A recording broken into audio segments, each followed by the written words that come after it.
We are going to continue our lesson today from last Wednesday, a life of generosity. A life of generosity. Heavenly Father, speak to us in a very personal way today. And I pray that you will give us a sensitive heart that we might learn this very important biblical law, a formula that you have given to us to honor you and to live a life pleasing before you. And that is a life of generosity. Tulungan niyo pong bawat isa na unawain ito. At ang dating sa amin, Panginoon, is something that would be very practical and applicable. Lord, you know every one of us and you know how to really help us understand this. Kaya tulungan mo kami, O Diyos. I rely on the power of your Holy Spirit. In Jesus' name I pray. Amen. Thank you very much. You can now be seated. Pag sinabi nating generosity, ibig pong sabihin, palabigay. Palabigay. Now, this morning in our Sunday school, pinag-aralan po natin yung pagkilos ng Panginoon sa ating buhay. That you and I are under, what? Everybody say that with me. We are under, everybody say it louder. We are under construction. And because we are under construction, God is working on us like me, working on an electric fan, and the output and result of my work is to make this functional. And I don't care if the brand is standard or HBBC. And I don't care if this is expensive or not expensive. What I want is it will become functional. So ang Panginoon ay gumagawa sa ating buhay, and one of the things that God works in us to produce is the life of generosity. To become a person who thinks of giving, and not just taking, and taking. Para naman ma-appreciate nyo itong aking sinasabi, gusto kong sabihin sa inyo, mga kapatid, for the sake of time, I do not know kung saan ako magsisimula, saan ako magtatapos, but let me say this very quick right now. Wag lang po sana puro make a living ang pinupulso natin.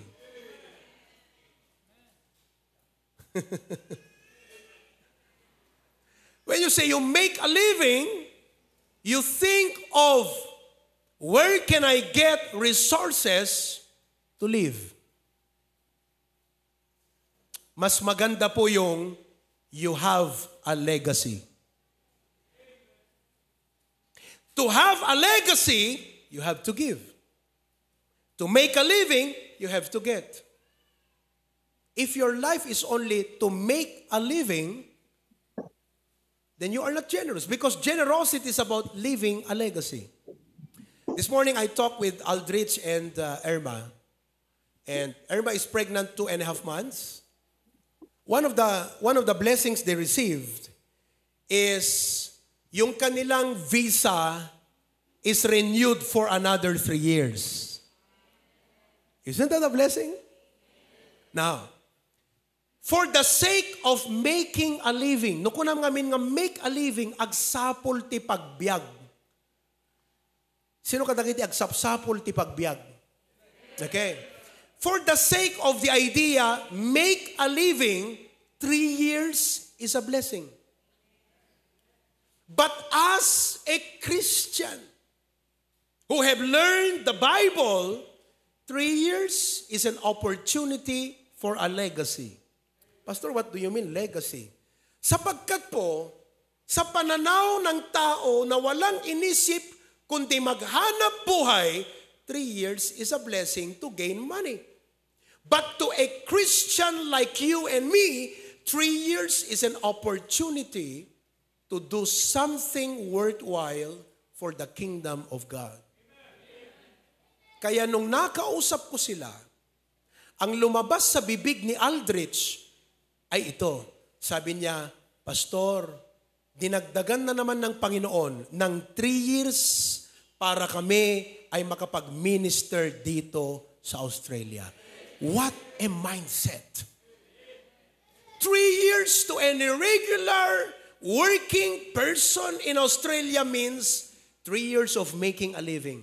To them, another 3 years to minister in Australia. That's what generosity means. Hello? Nang iniisip mo ay hindi lang make a living, but you are thinking of your legacy. That you are not only thinking of income, but you are thinking of impact. Medyo malalim ito sa mga 50 pataas. Pero kung ikaw ay 40 years old pababa, this means a lot to you. Because all people think about is income, income, income. They never think of my impact to others. My impact to the church. My impact to the community. You see, life is not about duration. Tandaan nyo yun lagi. Hanga di kabayag mo, no kumasi kagat kapitan, hanga di kabayag mo nga nagtakem, ti pakarukudam. Mano tina-improve na develop ka na akamplisar bayat ti panagtakem mo. It's the impact. And you cannot make an impact to others if you're selfish. Na wala kang inisip kundi sarili. That is why the key to the Christian life is to learn the mindset of Jesus Christ, and that mindset is generosity. It's not about income, it's about impact.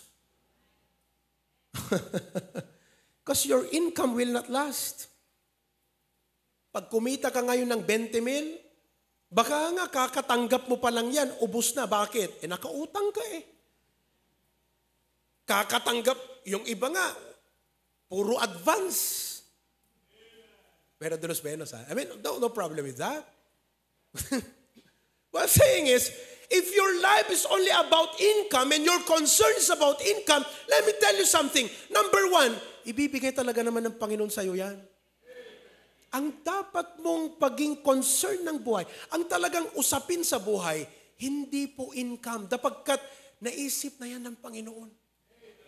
Ibibigay talaga ng Panginoon yan. Sapagkat sabi niya, all these things shall be added unto you. You talk about income. Income addresses the problem of what? What shall I eat? What shall I drink? Where shall I be clothed? Where shall we stay? Income will solve that. And God said, I will add. Ibig sabihin, ibibigay naman talaga ng Panginoon yan.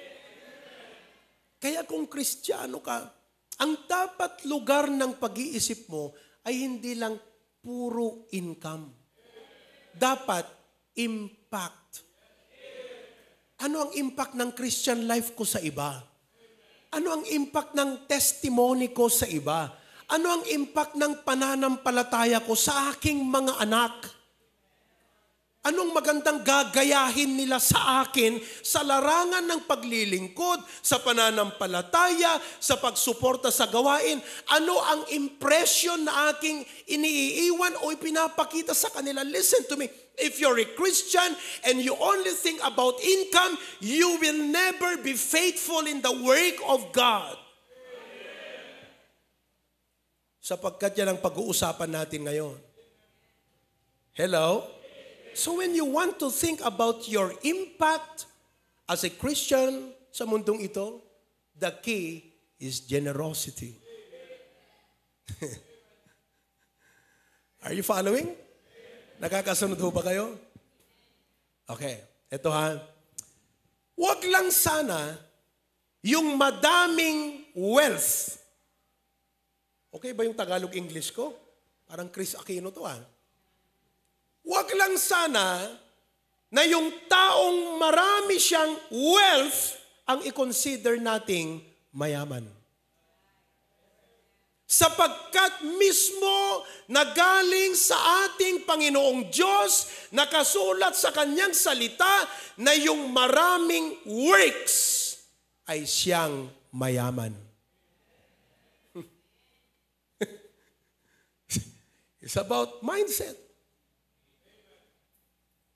If your value and your mindset and belief is na yung maraming wealth ang mayaman, you will pursue wealth. But if your mindset and belief ay yung maraming works ang siyang totoong mayaman, then you will pursue works. And if you will pursue works, then the key to that is a life of generosity. Wow, that's quite wonderful. Amen?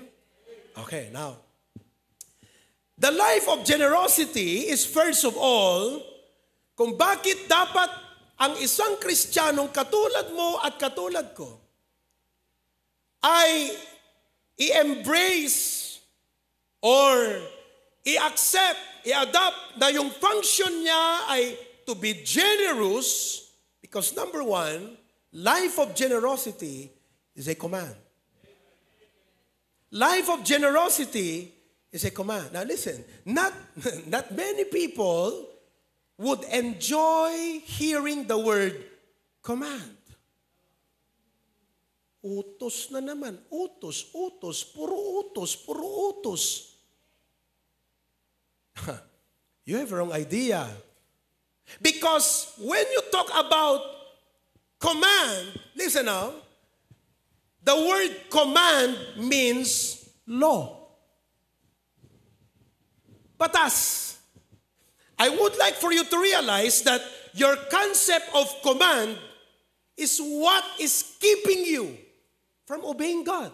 Because every time you hear the word, ang sabi ng Biblia, ang utos ng Panginoon, ayan na naman, ang daming ang utos sa bahay, may utos pa sa kapilya, may utos pa sa eskwelahan, may utos sa trabaho, puro na lang utos. Sobra na yan, insan. Hello? Utos-utos na yan. Your wrong concept of what utos is what's keeping you from becoming the person God wants you to be. Because you don't understand what command is. I want you to understand today that the word command means law. Pag nag-utos ng Panginoon, batas yun. At anuman ang iuutos niya, listen, do you realize, I will say one word and it will make a difference about the word command. God's command actually means formula. Naisip mo ba ng ibig sabihin ng utos ng Panginoon? Formula. Pag sinabi ko sa'yo, bumili ka ng asin. Utos yun. Ibig sabihin, meron akong gustong gawin. Kaya pag ang Panginoon ay nag-utos sa'yo, meron siyang gustong gawin. Na hindi mangyayari pag hindi mo ginawa yung utos. Therefore, the command is not burdensome. Kaya ang sabi ng Bible, thy law is my delight. Alam mo kung bakit sabi niya, thy law is my delight? Sapagkat nakita niya ang batas, ang utos ng Panginoon sa perspektibong formula.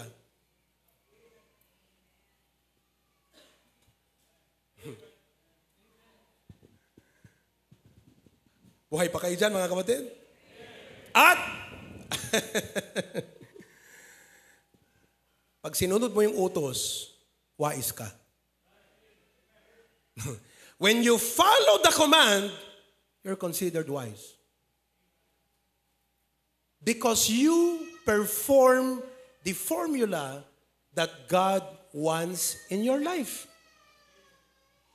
Now, isn't it ang sabi ng ating Panginoon Kristo? We may not turn to that passage, but here's the story. There were two builders. One is wise, the other is foolish. Both of them built a house. The wise men built upon the rock. Bato. Yung foolish nagtayo sa tuktok ng buhangin. The rain came, the floods came up, the house of the foolish was destroyed. Nasira, nawasak. Nawala. Pero yung bahay ng wise, nakatayo lang doon. And what was the moral of the story? Jesus said, so is everyone who does not only hear my word, but do it. Pag narinig mo ang utos ng Panginoon, ang instruction na, at ginawa mo, you're wise. So sa dinami-dami ng narinig nyo na at hindi mo ginagawa, you've been foolish all along. Are you following? Why? Because when God commands, His command will not harm us. Hindi naman makakasira, hindi naman mag-uutos ng Panginoon sa'yo ng ikasisira mo. In fact, ang nakakasira sa'yo, yung kaka-ignore mo sa utos ng Panginoon. Inutusan kang mag-church, ini-ignore mo yan, kaya nasisira ka. Lahat ng utos ng Panginoon, they are designed with His mind. I know the thoughts that I think toward you. Kaya pag nag-utos ng Panginoon, ikabubuti natin yan. And it is always for His glory if we obey it. Ikaw, ang tagal-tagal mo nakikinig, hindi ka nagre-respond, you keep ignoring the command of God. You keep raising up excuses. At tatandaan niyo po ang trabaho ng Diyos, nag-uutos, hindi nang uuto. Those are two words. Isang letra lang ang inalis, but it makes a difference. Ang Diyos ay nag-uutos, hindi nang uuto, nang uutos po ang Panginoon. Makatuwid, ang nang uutos sa'yo, yung mga tao na inilalayo ka sa pagsunod mo sa Diyos, na uuto ka dyan. You are being deceived. Yun ang nauuto ka. Sapagkat ang Diyos nag-uutos. So when you do not obey God, you are being bewitched. Ang sabi ng Galatians, who hath bewitched you that you should not obey the truth? So pag hindi ka sumusunod sa mga prinsipyong ibinibigay ng Panginoon na utos na dapat mong gawin, ibig sabihin, may nang utos sa isip mo, na-change ang mindset mo, ang perspective mo, ang core value ng buhay mo, binago ng mga tao sa paligid mo. At nauto ka. Kaya ngayon, hindi ka sumusunod sa Panginoon. Dalawa lang yan. Nauuto ka o sumusunod ka ng nag-uutos sa'yo. Hello? Now, I gave to you 3 words last Wednesday, and those words are very powerful. Number 1 is knowledge. Number 2 is what? And number 3 is? Okay. Let me put it in a very practical way. Knowledge. Ang sabi ng nanay mo, uminom ka ng tubig. Utos yun. Hello? Ngayon, para maging wise ka, anong gagawin mo? Para maging wise ka, anong gagawin mo doon sa nalaman mong utos? Anong gagawin mo? Simple lang. E di uminom ka. Correct? Ngayon, bakit hindi ka umiinom? Because hindi mo naintindihan yung benepisyo at function ng utos na ikaw ay uminom. Hindi mo naintindihan. Ang tawag doon, understanding. So bilang pastor, ang trabaho ko ay bigyan kayo ng understanding sa mga iniutos ng Panginoon para sasabihin mo, ganun pala yun. Sana noon ko pa sinimulan tong generosity na to. Ngayon ko lang kasi naunawaan Yung pinaliwanag ng nanay mo, anak, yung tubig ay hydration. Kaya agmamayo ka kasi ang kainom danom. Kitam takaabay mo itakakapsat. Tanungin mo siya, kailan ka last uminom ng tubig? Di ba?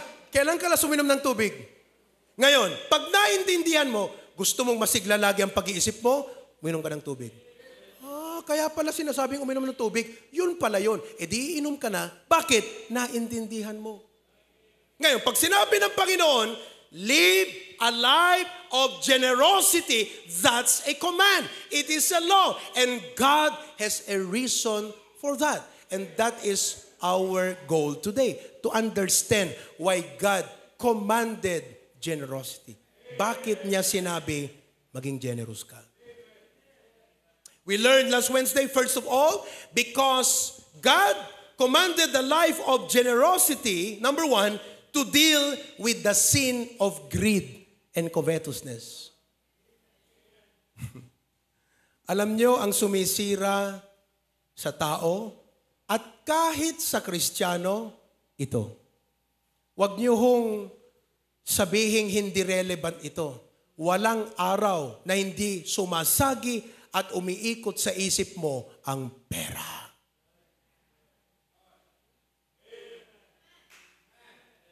Baka nga tingin mo sa akin pera eh. Mukhang pera. Tingnan mo yung katabi mo, anong tingin mo sa kanya? Oh. Diba? At alam nyo, pagkatapos nung prayer meeting natin, when I talk about greed and covetousness, 2 members came to me. At next week, sa mga susunod, magbubukas ng food business. This week, Brother Provy will open a food business here in Bacarra. And I guided them about it. At ang aking panalangin, isang araw, magkakaroon tayo ng food business dyan sa SM Mall. Amen. Kaya sabi ko, malugi kayo o hindi, charge it to experience. But your goal is SM.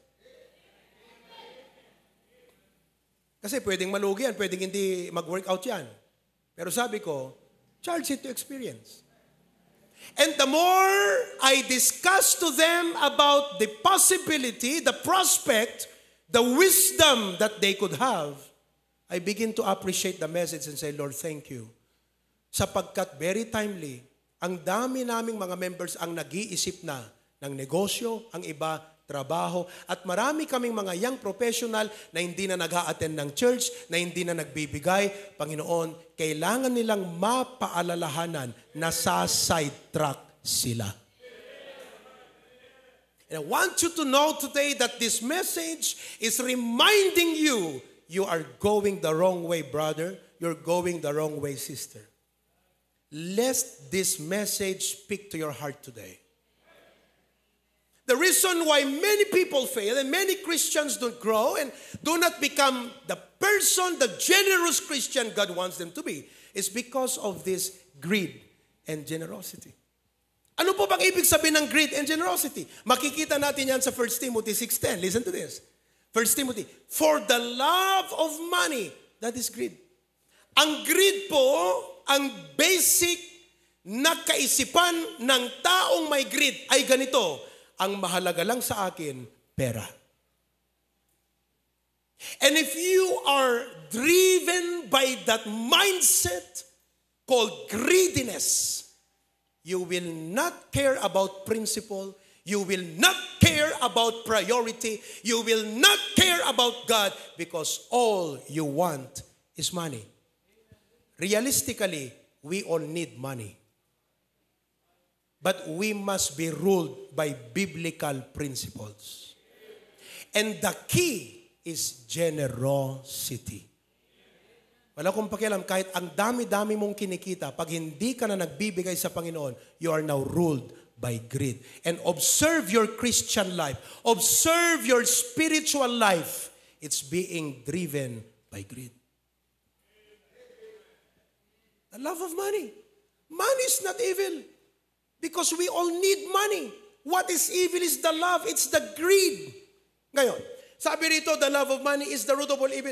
For while some coveted, magkapatid si greed at covetousness. Sapagkat si greed, sabi niya, I want all the money in this world. Ang sabi ni covetousness, nasa iyo ang pera, kukunin ko yan. Because covet is trying to have what belongs to others. That's covetousness. Magkapatid yan. At sasabihin ko sa iyo, kahit kailan, ang tao na greedy, na walang goal kundi pera, income, yaman, ay walang kakontentuhan. If you already have 1 million, you will want more and more and more and more. And you don't care whether you're going to church or not, nalilate ka na sa pag-church, hindi ka na nagpe-prayer meeting. Bakit? Sapagkat hinahabol mo si pera. At sasabihin ko sa iyo, greed is progressive. The more you practice it, the more it grows. Anong sabi ko sa inyo nung Merkules? Progressive ang greed. Bakit? Sapagkat sa DepEd, may grade 1, grade 2, grade 3, grade 4. Hanggang ngayon, may grade 12. Ang susunod, grade 13 na. Tataas ng tataas yan. And the more it increases in your life, you lost your way. Ang sabi ng Bible, which while some coveted after, have committed miserable things, acts in life. Ayan o. Pierce themselves through. May sagmak ka. May sagmak ka. And as your pastor, I am here to remind and prepare you. And the reason why I believe God wants us to listen to this message is because you are about to be blessed. And I don't say that for the sake of positive thinking. I say that by studying the fact that, Lord, why did you give me this message? Why? Because God says, your people are going to go up. And they've got to have their hearts stuck to me. Dapat ang puso nila naka-stuck sa akin yan. Look, ang dami na nating mga members na naging barangay chairman. Si Brother Jeremy, nanalo ka, Brad? Barangay chairman ng barangay of Sarat. Tatay Mulo is barangay chairman in barangay Puyo-Puyan. I mean, this, in my mind, as a pastor, this is forward-looking. I'm looking forward. Dadami yan. Some of our young people are now starting to think of ideas how they can have a business. The other day, I was talking to a young man. At interesado siyang magkaroon ng poultry business. Last night, I was talking to a couple. They're interested to start an agri-business. And you know what? Before you know it, pag wala akong ganitong mensahe, we will all be after the income, the wealth, and everything. Masa-sidetrack na tayo. And we come to church, malamya, matamlay. Parang wala tayong connection sa gawain ng Panginoon because we have been disconnected by greed and covetousness. And God says, the only cure to that is generosity. I'm going to cure that. Amen? Greed is destroying a lot of people, politicians, communities, etc. Matthew 6:24. Look at Matthew chapter 6, verse number 24. Okay? No man can serve two masters. For either he will hate the one and love the other, or else he will hold to the one and despise the other. Ye cannot serve God and mammon. Mammon is money. Material things, material wealth. Generosity is the antidote. 1 Timothy chapter 6, 17 to 19. Look at what the Bible says. 1 Timothy chapter 6, verses 17 to 19. Eto, charge them that are rich in this world. Kino-consider din naman ng Panginoon na rich yung mga maraming pera, pero ang category in this world. That they be not high-minded. Don't you ever think that you are superior to others because you have more money. You may be more advantageous. Pero pare-pareho lang tayong kinahabagan ng Panginoong Jesucristo. Pare-pareho tayong makasalanan. Pare-pareho tayong pinatawad na kung hindi dahil sa kahabagan ng Panginoon, wala ka ngayon. You may be more advantageous. Pag marami kang pera, mas marami kang pananagutan sa Panginoon. Marami kang pera, mas maraming ine-expect ng Panginoon sa'yo na gagawin mo sa ministry pag mas marami kang pera. Kaya wag mong isipin na, I have more money, I'm more superior than you. No. You just have a bigger responsibility, my friend. You just have a bigger management rim. That's why you have to develop your management skill. And the only way to develop your management skill is to learn from the Word of God. Not from the people of the world, from the Word of God. And then it says, charge them the rich, that they be not high-minded, nor trust in uncertain riches, but in the living God, who giveth us all things richly to enjoy. Next verse, it says, that they do good. Yan yung ating lesson kaninang Sunday school. That's your function. You talk about purpose in life. This is your purpose. This is your function. God blesses us. So in return, we can become a blessing. Especially sa kanyang gawain. See, that they do good, that they be rich in good works. Pag sinabing rich in good works, listen now. When you talk about rich in good works, that starts with what? Idea. Tell me your ideas, and I will tell you the temperature of your spiritual life. Anong iniisip mo sa pera mo? Yan ang measurement. You cannot do good if you have not thought about it, because every good deed starts as an idea. And that idea is inspired by the Word of God. Pag may nagturo sa'yo ng salita ng Panginoon at sinabi niya, in every income, give the tithe. Wow. So I'm going to give my tithe. Mission offering. Wow. Bibigay ako sa missions. First fruit. Idea. And that idea is not of your own. It's an idea na sinasabi ng Panginoon sa atin. Knowledge. Tell me what you're thinking about. Ada kwartam tabang ko, anong iniisip mo dyan? Tanong ko sa iyo ha, sa income mo, sa mga savings mo, sa minamanage mo na resources na actually hindi sa iyo, pinagkatiwala ng Panginoon, anong iniisip mo dyan? Nandyan ba ang soul winning? Nandyan ba ang support sa gawain ng Panginoon? Nandyan ba ang support sa ministry ng Panginoon? Nandyan ba ang tithe? Nandyan ba ang first fruit? Are you rich in good works?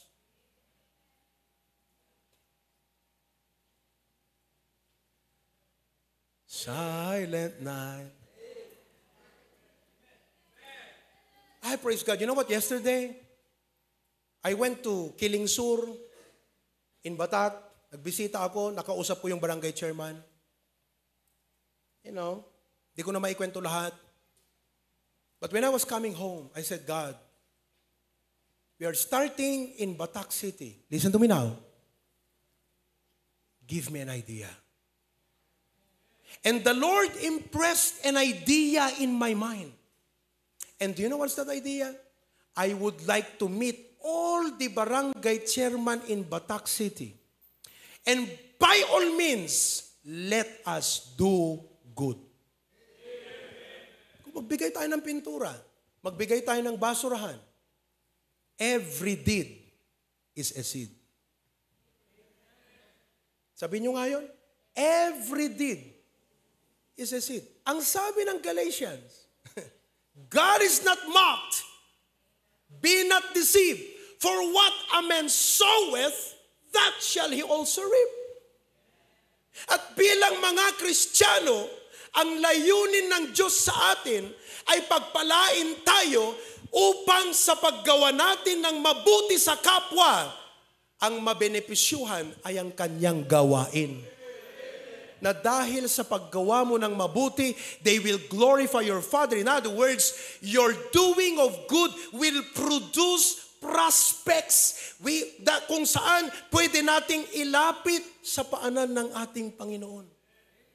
That's the idea. Bakit nating naisip maglagay dyan sa LED ng bridge? Nakita nyo ba? Hanggang ngayon, nandun pa yung aking mukha. 300 times a day na nafa-flash po yan. Hindi ho para maging sikat tayo. We are planting a seed. So people will know us. And they will hear the Word of God because people need to hear the Word of God. Kaya anumang mabuti ang ginawa mo sa kapwa, una sa lahat, para sa Panginoon yan. Hindi para sa'yo. Binigay ng Panginoon, listen now, the seeds that you plant are supplied by God and they are sown for God. Sinusupply ng Panginoon yan, yung binhi, at itinatanim mo yan para sa Kanya. Okay. Bakit ho meron tayong barangay salpad ngayon?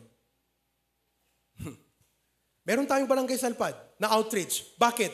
Sapagkat may kapatid na nagkaroon ng idea.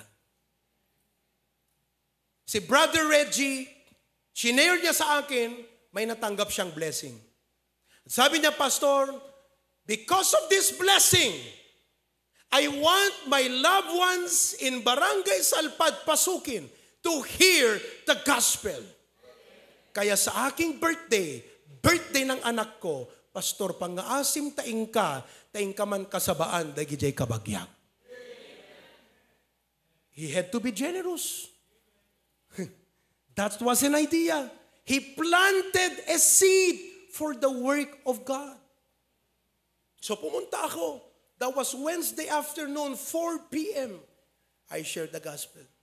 The following day, tumawag na naman si Brother Brgy at sabi niya sa akin, Pastor, kumpadrek J. Baro nga elected nga kapitan. Ket nagpaluto ak, ta inawis ko amin idan ni barangay chairman, amin na barangay kagawad. He was willing to agasto. That's generosity. He wasn't just thinking about income. He was thinking about impact. He was not just thinking about making a living. He was thinking about legacy. That's what every one of us should think about. Hala nga puro pabaknang kakabsat. Hamo kailangan nga kamaten, ta itid mo ti hapwe. Apay kamatem kat itid na. Anak ko na ta James 1:17, who giveth us richly. He gives it. Why do you have to go and run after it? He gives it. And Jesus said, seek ye first the kingdom of God.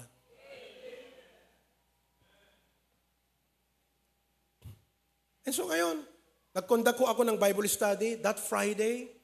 Man, I was surprised. I thought we only had about 12, 13 people present. We had 42 people present.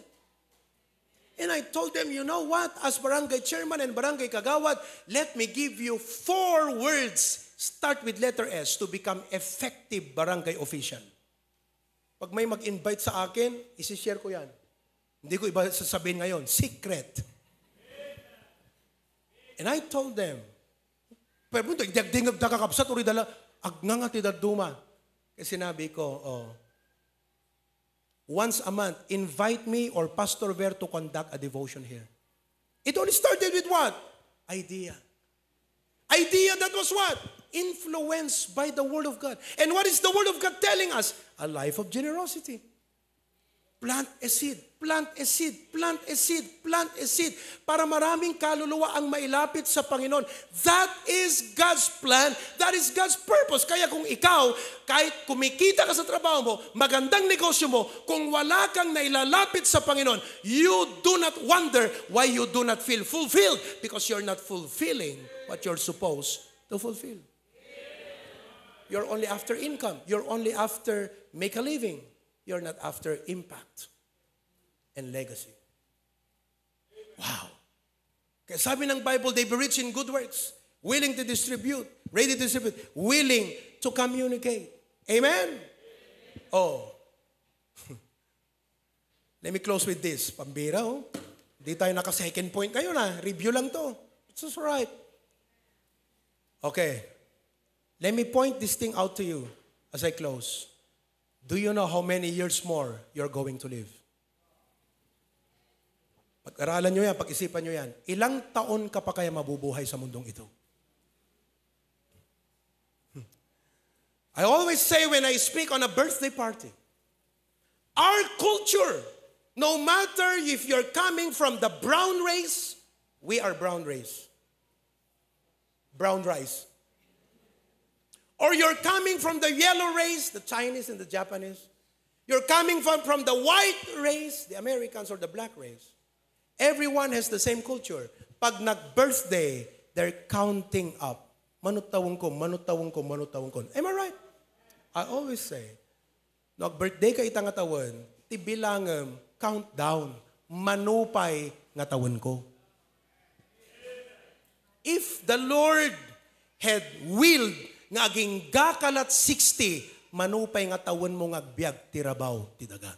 I am 38. That means I have 22 more years. And what am I going to do with these 22 years? Pursue money, money, money. Bibigyan ng Panginoon yan. Seek ye first the kingdom of God. To live a life of generosity.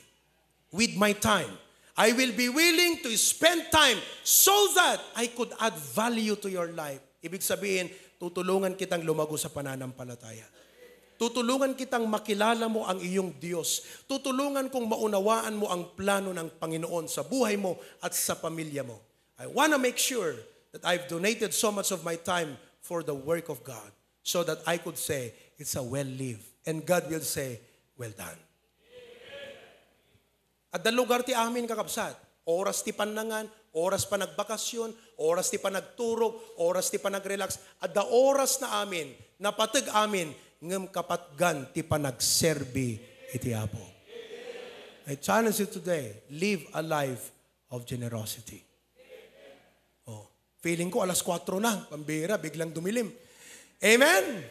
Heavenly Father, thank you so much for the message today. Hanggang nakatuloy, Apo, the next point, but we are just so thankful, dear God, that we are reminded today na ti kuma-focus mi ti panagbiag, kat saan lang nga puro income. Yes, we all need it. But you keep telling us, do not worry, be not anxious. Okay? Be careful for nothing. So that, God, we will seek first the kingdom. It means that we will live in accordance to your law. And your law is your formula to us. Your law is your instruction. Salamat, Panginoon. From this place, I pray that we will go home, na-revive, itireg tami, nagserbigan ka, kung na-revive, itireg tami, nga maging generous, nang runa, Apo, iti trabaho. Kuam ti gloria kang dayaw, in Jesus' name. Everyone says,